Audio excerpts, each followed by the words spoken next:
And when the queen of Sheba heard of the fame of Solomon, she came to prove Solomon with hard questions at Jerusalem, with a very great company, and camels that bear spices, and gold in abundance, and precious stones.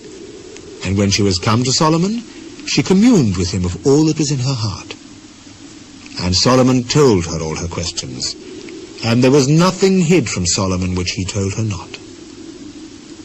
And when the queen of Sheba had seen the wisdom of Solomon, and the house that he built, and the meat of his table, and the sitting of his servants, and the attendance of his ministers and their apparel, his cupbearers also and their apparel, and his ascent by which he went up into the house of the Lord, there was no more spirit in her.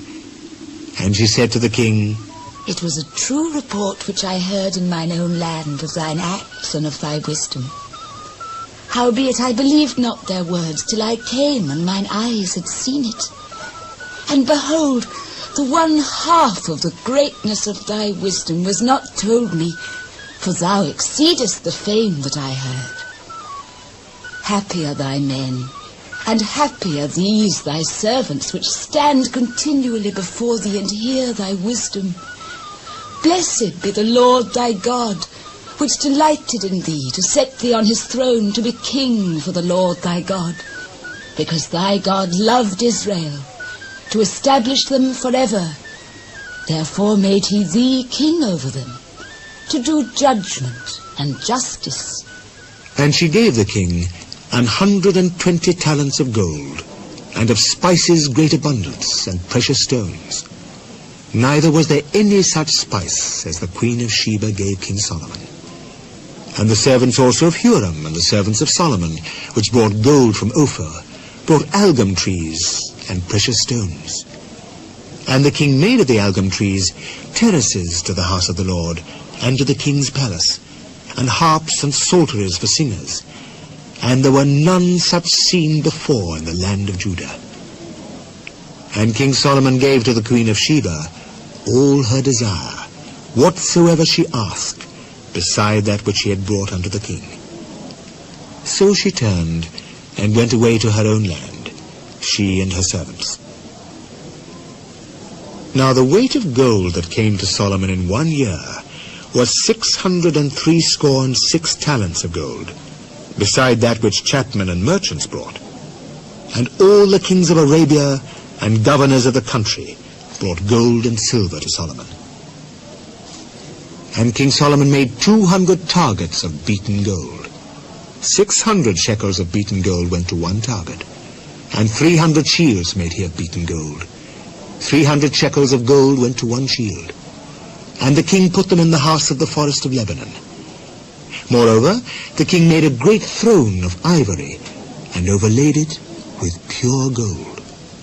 And there were 6 steps to the throne with a footstool of gold, which were fastened to the throne, and stays on each side of the sitting place, and 2 lions standing by the stays. And 12 lions stood there on the one side, and on the other upon the 6 steps. There was not the like made in any kingdom. And all the drinking vessels of King Solomon were of gold, and all the vessels of the house of the forest of Lebanon were of pure gold. None were of silver. It was not anything accounted of in the days of Solomon. For the king's ships went to Tarshish with the servants of Huram. Every 3 years once came the ships of Tarshish, bringing gold and silver, ivory and apes and peacocks. And King Solomon passed all the kings of the earth in riches and wisdom. And all the kings of the earth sought the presence of Solomon to hear his wisdom that God had put in his heart.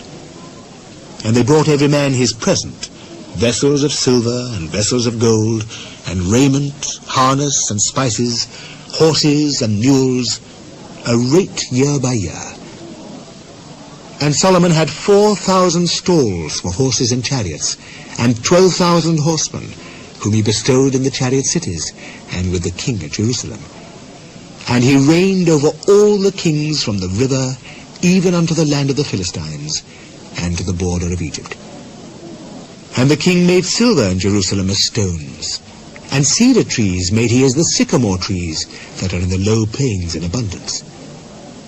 And they brought unto Solomon horses out of Egypt, and out of all lands. Now the rest of the acts of Solomon, first and last, are they not written in the book of Nathan the prophet, and in the prophecy of Ahijah the Shilonite, and in the visions of Iddo the seer, against Jeroboam the son of Nebat? And Solomon reigned in Jerusalem over all Israel 40 years. And Solomon slept with his fathers, and he was buried in the city of David his father. And Rehoboam his son reigned in his stead.